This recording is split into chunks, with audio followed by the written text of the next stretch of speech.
ओम नमो भगवते वासुदेवाय नमः। सभी श्रोताओं और दर्शकों को मेरा नमस्कार। आप सभी का स्वागत है हमारे YouTube चैनल कहानी टॉकीज पर।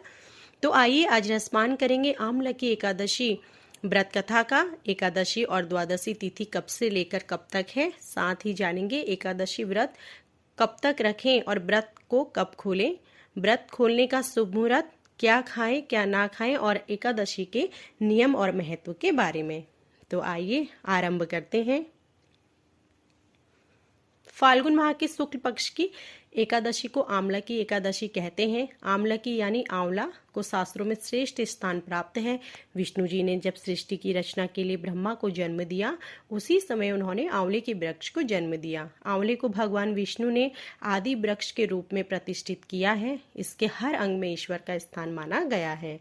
हिंदू धर्म में एकादशी तिथि का बहुत अधिक महत्व होता है। एकादशी तिथि पर भगवान विष्णु की पूजा अर्चना करने का महत्व होता है। साल में 24 एकादशी आती हैं, इनमें से सभी का अपना अपना महत्व होता है।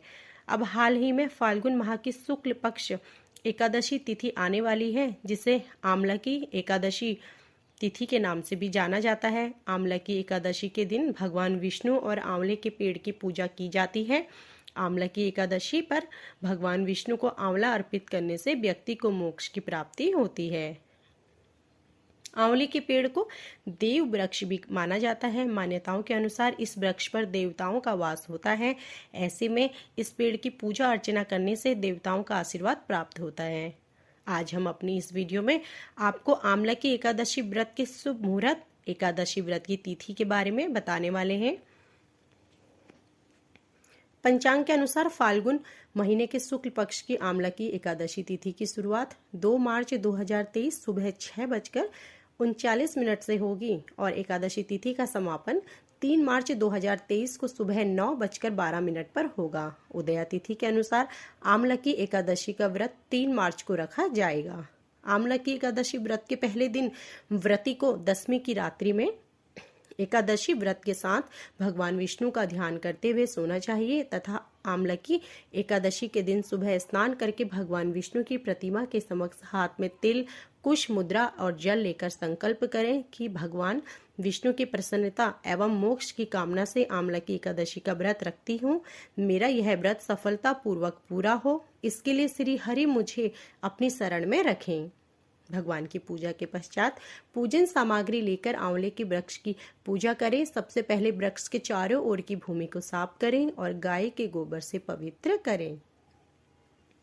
पेड़ की जड़ में एक वेदी बनाकर उस पर कलश स्थापित करें। इस कलश में देवताओं, तीर्थों एवं सागर को आमंत्रित करें। कलश में सुगंधी और पंच रत्न रखें। इसके ऊपर पंच पल्लव रखें और दीप जलाकर रखें। कलश पर श्रीखंड चंदन का लेप करें और वस्त्र पहनाएं। अंत में कलश के ऊपर श्री विष्णु के छठे अवतार परशुराम जी की स्वर्ण मूर्ति स्थापित करें और विधिवत रूप से परशुराम जी की पूजा अर्चना करें। रात्रि में भगवत कथा व भजन कीर्तन करते हुए प्रभु का स्मरण करें। द्वादशी के दिन सुबह ब्राह्मण को भोजन करवाकर दक्षिणा दे, साथ ही परशुराम जी की मूर्ति सहित कलश ब्राह्मण को भेंट करें। इन क्रियाओं के पश्चात पारायण करके अन्न जल ग्रहण करें। भगवान विष्णु ने कहा है, जो प्राणी स्वर्ग और मोक्ष प्राप्ति की कामना रखते हैं उनके लिए फाल्गुन शुक्ल पक्ष में जो पुण्य नक्षत्र में एकादशी आती है, उस एकादशी का व्रत अत्यंत श्रेष्ठ है। इस एकादशी को आमला की एकादशी के नाम से जाना जाता है। आमला की एकादशी शुभ पूजा मुहूर्त इस प्रकार है। आमला की एकादशी पर कई शुभ योग बन रहे हैं। ऐसे में आपका पूरा दिन पूजा कर सकते हैं। हालांकि आमला की एकादशी पर सुबह 6:45 से दोपहर को 11:06 तक पूजा का शुभ समय होगा। आप इस बीच भगवान विष्णु की पूजा कर सकते हैं। आमला की एकादशी पर व्रत पारण समय 4 मार्च को सुबह 6:44 से सुबह 9:03 तक होगा। आमला की एकादशी शुभ योग। इस साल आमला की एकादशी पर 3 शुभ योग बन रहे हैं। आमला की एकादशी पर सुबह 6:45 से लेकर दोपहर 3:43 तक सर्वार्थ सिद्धि योग रहेगा। इसके दिन सौभाग्य योग भी सुबह से लेकर 6:45 तक रहेगा और इसके बाद सोवन योग शुरू होगा। खासकर हिंदू धर्म के अनुसार एकादशी व्रत करने की इच्छा रखने वाले मनुष्य को दशमी के दिन से ही कुछ अनिवार्य नियमों का पालन करना चाहिए। इन दिनों कुछ चीजों को सेवन निषेध माना गया है, आइए जाने। एकादशी के दिन यथाशक्ति अन्न दान करें, किंतु स्वयं किसी अन्य चीज का दिया हुआ अन्न कदापि ग्रहण न करें। किसी कारणवश निराहार रहकर व्रत करना संभव ना हो तो एक बार भोजन करें। इस दिन दूध या जल का सेवन कर सकते हैं। एकादशी व्रत में शकरकंद, कुट्टू, आलू, साबूदाना, नारियल, काली मिर्च, सेंधा नमक, दूध, बादाम, अदरक, चीनी आदि पदार्थ खाने में शामिल कर सकते हैं। एकादशी का उपवास रखने वालों को दशमी के दिन मांस, लहसुन, प्याज, मसूर की दाल आदि निषेध वस्तुओं का सेवन नहीं करना चाहिए। एकादशी के दिन प्रातः लकड़ी का दातुन न करें। इस दिन वृक्ष से पत्ता तोड़ना वर्जित है, अतः स्वयं गिरा हुआ पत्ता लेकर सेवन करें। नींबू, जामुन या आम के पत्ते से लेकर चबा लें और अंगुली से कंठ साफ कर लें। यदि संभव ना हो तो पानी से 12 बार कुल्ले कर लें।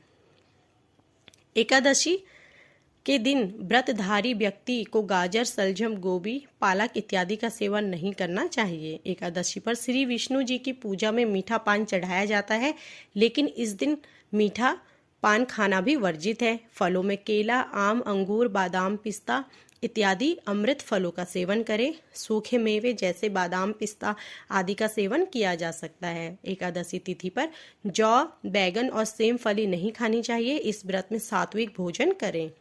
मांस, मदिरा या अन्य कोई भी नशीले पदार्थों का सेवन न करें। प्रत्येक वस्तु प्रभु को भोग लगाकर तथा तुलसी दल छोड़कर ग्रहण करना चाहिए। आमलकी व्रत कथा इस प्रकार है। मानधाता बोले कि हे वशिष्ठ जी, यदि आप मुझ पर कृपा करें तो किसी ऐसे व्रत की कथा कहिए जिससे मेरा कल्याण हो। महर्षि वशिष्ठ बोले कि हे राजन, सब व्रतों से उत्तम और अंत में मोक्ष देने वाले आमलकी एकादशी के व्रत का मैं वर्णन करता हूँ। यह एकादशी फाल्गुन माह के शुक्ल पक्ष में होती है। इस व्रत के करने से समस्त पाप नष्ट हो जाते हैं। इस व्रत का फल 1000 गोदान के फल के बराबर होता है। अब मैं आपको इसी से संबंधित एक पौराणिक कथा कहता हूँ, आप इसे ध्यान पूर्वक सुनिए। एक वैदिश नाम का नगर था जिसमें ब्राह्मण, क्षत्रिय, वैश्य और शूद्र चारों वर्ण आनंद सहित रहते थे। उस नगर में सदैव वेद ध्वनि गूंजा करती थी तथा पापी, दुराचारी तथा नास्तिक उस नगर में कोई नहीं था। उस नगर में चैत्रथ नाम का चंद्रवंशी राजा राज्य करता था। वह अत्यंत विद्वान तथा धर्मी था। उस नगर में कोई भी व्यक्ति दरिद्र व कंजूस नहीं था। सभी नगरवासी विष्णु जी के भक्त थे और आबाल वृद्ध स्त्री पुरुष एकादशी का व्रत किया करते थे। एक समय फाल्गुन मास के शुक्ल पक्ष की आमलकी एकादशी आई। उस दिन राजा, प्रजा तथा बाल वृद्ध सबने हर्ष पूर्वक व्रत किया। राजा अपनी प्रजा के साथ मंदिर में जाकर पूर्ण कुंभ स्थापित करके धूप, दीप, नैवेद्य, पंचरत्न आदि से धात्री का पूजन करने लगे और इस प्रकार स्तुति करने लगे। हे धात्री, तुम ब्रह्म स्वरूप हो, तुम ब्रह्मा जी द्वारा उत्पन्न हुए हो और समस्त पापों का नाश करने वाले हो। तुमको नमस्कार है। अब तुम मेरा अर्घ्य स्वीकार करो। तुम श्री राम चंद्र जी द्वारा सम्मानित हो। मैं आपकी प्रार्थना करता हूँ, अतः आप मेरे समस्त पापों का नाश करो। उस मंदिर में सबने रात्रि को जागरण किया। रात के समय वहां एक बहेलिया आया जो अत्यंत पापी और दुराचारी था। वह अपने कुटुंब का पालन जीवन हत्या करके किया करता था। भूख और प्यास से अत्यंत व्याकुल वह बहेलिया इस जागरण को देखने के लिए मंदिर के एक कोने में बैठ गया और विष्णु भगवान तथा एकादशी महात्म्य की कथा सुनने लगा। इस प्रकार अन्य मनुष्यों की भांति उसने भी सारी रात बिताकर जागरण किया। प्रातः काल होते ही सब लोग अपने घर चले गए तो बहेलिया भी अपने घर चला गया। घर जाकर उसने भोजन किया। कुछ समय बीतने के पश्चात उस बहेलिये की मृत्यु हो गई। मगर उस आमलकी एकादशी के व्रत तथा जागरण से उसने राजा विदुरथ के घर जन्म लिया और उसका नाम वसुरथ रखा गया। युवा होने पर वह चतुर्गिनी सेना के सहित तथा धन धान्य से युक्त होकर 10,000 ग्रामों का पालन करने लगा।